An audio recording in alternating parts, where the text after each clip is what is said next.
Selamat pagi. Bagaimana kabarnya tadi? Alhamdulillah. Luar biasa baik ya. Alhamdulillah, puji syukur kehadirat Allah Subhanahu wa taala yang Maha Esa. Di pagi yang cukup cerah ini kita bisa bertemu kembali di pembelajaran fisika. Kita perlu satu orang untuk memimpin greeting, silakan.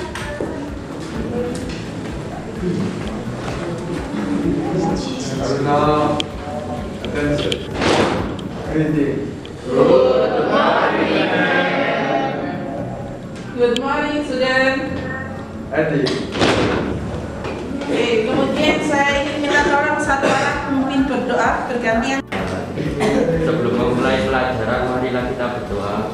Ini bersama-sama berdoa. Mulai.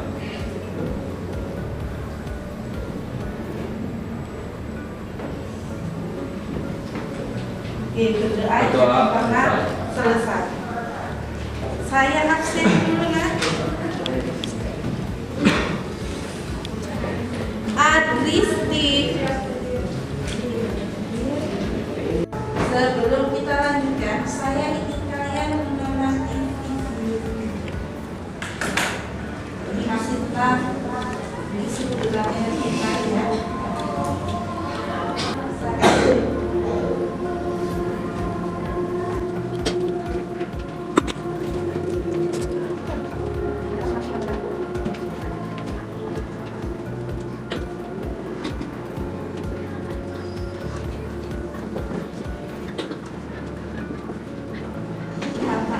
Bagi kesehatan bisa dengan asma kanker paru-paru, ispa. Berikutnya dari video persepsi yang sudah kalian lihat tadi, saya ingin bertanya beberapa hal. Menurut pendapat kalian, apa saja sumber energi alternatif yang bisa diterapkan di Indonesia? Sumber energi alternatif berarti yang dimaksud adalah energi terbarukan yang bisa diterapkan. Oke, absen bukan? Enggak. Oke, Adrian. Apa sumber energi alternatif yang bisa diterapkan? Oke, energi matahari dengan sel surya. Kemudian apa lagi? Ya, ada apa di kalian? Kemudian apa lagi, Pak? Air. Turbin ya, LTK ya, itu adalah beberapa sumber energi alternatif yang sekiranya bisa diterapkan di Indonesia dan masih ada banyak lagi yang lain. Contohnya energi panas bumi. Kemudian kalau mungkin bisa juga menggunakan nuklir, tapi kalau di Indonesia masih sangat jarang sekali. Untuk pertemuan kita kali ini, Pak, yang akan kita pelajari materinya tetap kontennya adalah tentang energi alternatif. Diharapkan nanti di akhir pembelajaran kalian akan dapat mendeskripsikan masalah sumber energi dan dampaknya dalam kehidupan masyarakat modern. Kemudian berikutnya elemen keterampilan prosesnya adalah menganalisis masalah sumber energi dan dampaknya dalam kehidupan masyarakat modern. Ini adalah tujuan pembelajaran atau apa yang diharapkan di pertemuan kita pada ini. Kemarin kalian sudah mengerjakan LKPD. Saya harapkan kalian sudah menuntaskan apa yang saya minta. Untuk pertemuan kali ini, pembelajaran kita berikutnya langkahnya adalah mengembangkan dan menyajikan hasil karya. Saya ingin kalian bergantian untuk menyampaikan hasil diskusi dari kelompok kalian masing-masing. Ketika kelompok yang satunya maju, wajib ada paling tidak dua kelompok yang menanggapi kelompok lainnya. Oke, kelompok yang maju itu.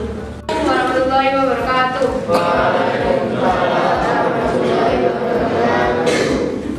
Kami dari kelompok 5 ingin mempresentasikan hasil diskusi kami tentang lembaga kerja energi alternatif. Yang pertama, sumber energi utama yang digunakan untuk menghasilkan listrik di Indonesia itu bisa dari tenaga uap, air, surya, atau matahari.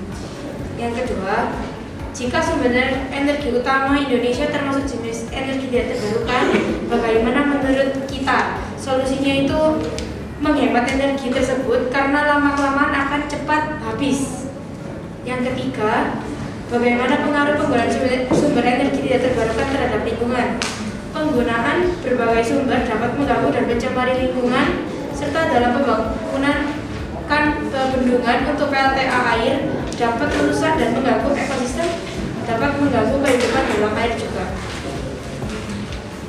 Yang keempat, pada artikel tersebut diketahui bahwa sebagian wilayah Indonesia belum dialiri listrik. Mengapa dan bagaimana solusinya? Karena adanya hambatan di sisi keamanan, masalah infrastruktur karena berada di daerah terpencil, sehingga sumber energi pada desa tersebut yang harus dimanfaatkan. Untuk solusinya, Indonesia perlu mengeksplorasi potensi dan kekayaan alam untuk memenuhi kebutuhan energi listrik dan mengupayakan ketersediaannya bagi daerah yang belum dialiri energi listrik. Potensi energi alternatif yaitu PLTB. Kapasitas daya listrik yang dihasilkan 75 MW sama dengan 75 kali 10 pangkat 6 watt. Daerah yang potensial menggunakan energi alternatif tersebut adalah Sulawesi Selatan. Kelebihan penerapan energi alternatif yang kita temukan adalah sumber energi yang aman, energi yang murah, ramah lingkungan, dan mengurangi dampak pemanasan global. Dari kekurangan penerapan energi alternatif yang kami temukan adalah penggunaannya masih sedikit, biaya instalasi awal yang cukup tinggi.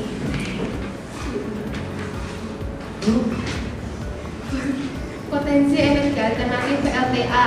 Kapasitas daya listrik yang dihasilkan 147 MW atau 147 kali 10 pangkat 6 watt. Daerah yang potensial menggunakan energi alternatif adalah Sungai Berantas, Jawa Timur. Kelebihan penerapan energi alternatif tersebut, yang pertama harganya murah dan sumbernya juga aman. Kekurangan penerapan energi alternatif tersebut adalah penggunaannya sedikit, biaya instalasi awal yang cukup tinggi, dan relatif lebih kecil.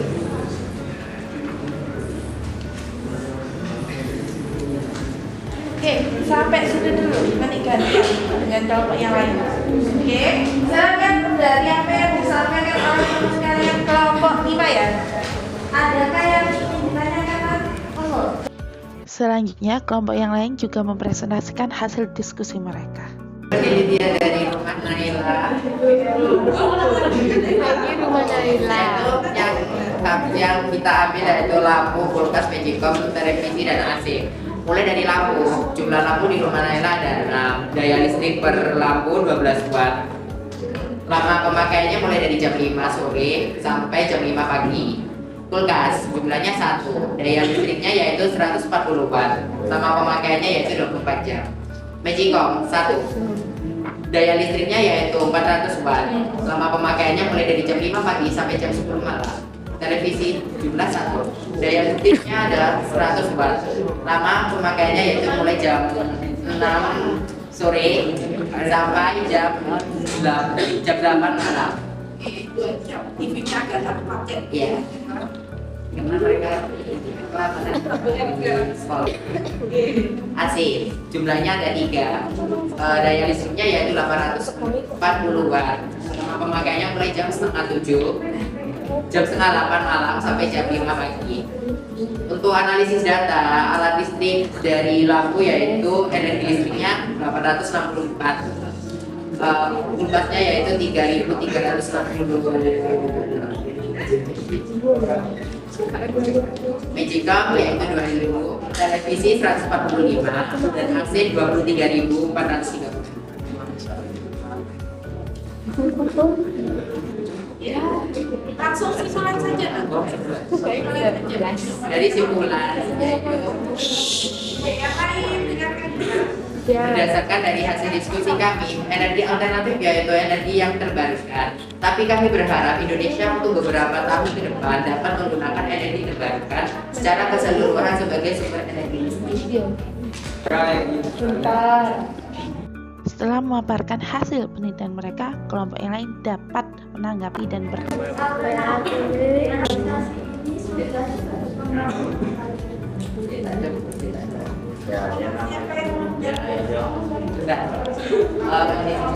Untuk sementara ini ada untuk energi alternatif lainnya. Dan di sini di Indonesia dicontohkan dari PLTB Sitra dan PLTA ATS juga. Jadi masih ya sudah cukup menampung energi alternatif di globalisasi sekarang. Sangat luar biasa sekali. Jam sadarkan bahwa selama ini Indonesia masih tergantung kepada energi tidak terbarukan. Contohnya batu bara.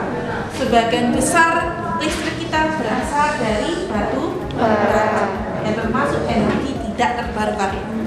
Yang kapasitas atau jumlahnya semakin lama akan semakin habis. Kemudian saya tanya, untuk mengatasi kebutuhan energi, apa yang perlu kita lakukan? Mencari atau memanfaatkan energi alternatif. Ada 4 lampu, masing-masing 4 watt, tapi masih besar sekali ya dayanya ya. Sekarang cenderung lebih kecil, sudah 100 lebih.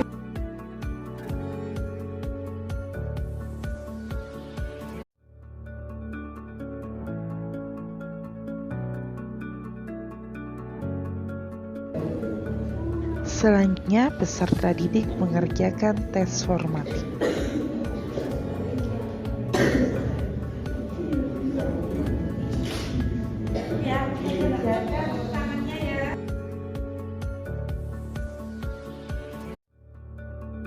Hal apa saja atau materi apa saja yang sudah kalian peroleh tentang energi alternatif? Ada apa saja tadi?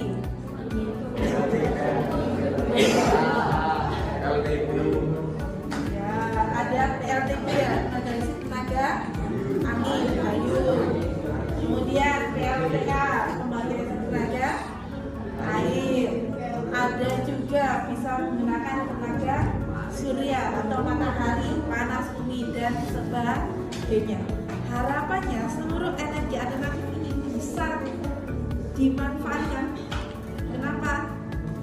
Kedepannya nanti transisi energi kita adalah dari energi yang tidak terbarukan penggunaan batu bara berubah menjadi energi alternatif atau energi terbarukan. Jadi kalian selama mengikuti pembelajaran fisika kita di 2 Pakuan. Silakan. Ada yang kesulitan untuk mengakses? Bisa semua? Oke, silakan dikerjakan dalam hal ini. Oke.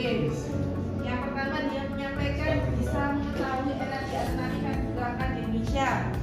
Kemudian ada temannya yang menyatakan kerjasama mengerjakan tugas. Sekian, wassalamualaikum warahmatullahi wabarakatuh.